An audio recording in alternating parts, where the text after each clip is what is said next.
মাত্র ৩০০ টাকায় ঘুরে এলাম মালদ্বীপ থেকে। হ্যাঁ, অবিশ্বাস্য হলে এটাই সত্যি। বাংলার এই মালদ্বীপে যেতে হলে আপনাকে আসতে হবে ৩০০ ফিটের এই গোল চত্বরে। এখান থেকে যেতে হবে স্বাধীনতা চত্বর। সেখানে গিয়ে আপনি দেখতে পাবেন ফিশ লাগুন। এখানে এসে ৩০০ টাকা এন্ট্রি ফি দিয়ে আপনাকে জুতো খুলে ভেতরে প্রবেশ করতে হবে।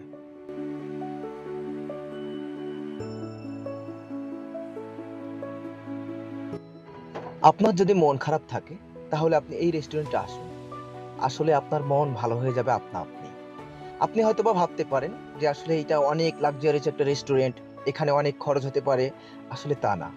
আপনার পকেটে যদি ৩০০ টাকা থাকে তাহলে আপনি আসতে পারবেন এই রেস্টুরেন্টে।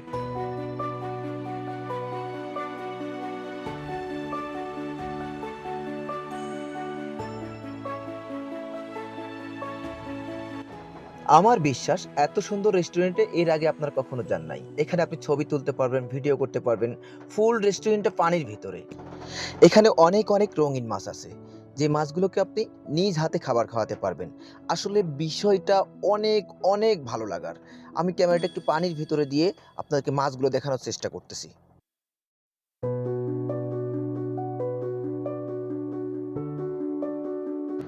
ওরা মাছগুলোকে খাবার খাওয়াচ্ছিল। আর মাছগুলো একত্রিত হলে অনেক অনেক ভালো লাগে। যা আপনারও ভালো লাগবে। ঘুরতে ঘুরতে অনেক হইলো। এবার খাবারের পালা। আপনি ভাবতে পারেন যে খাবারের এখানে অনেক মূল্য। কিন্তু না। এন্ট্রি ফি ৩০০ টাকা দিয়ে আপনারা এখানে খাবার খেতে পারবেন।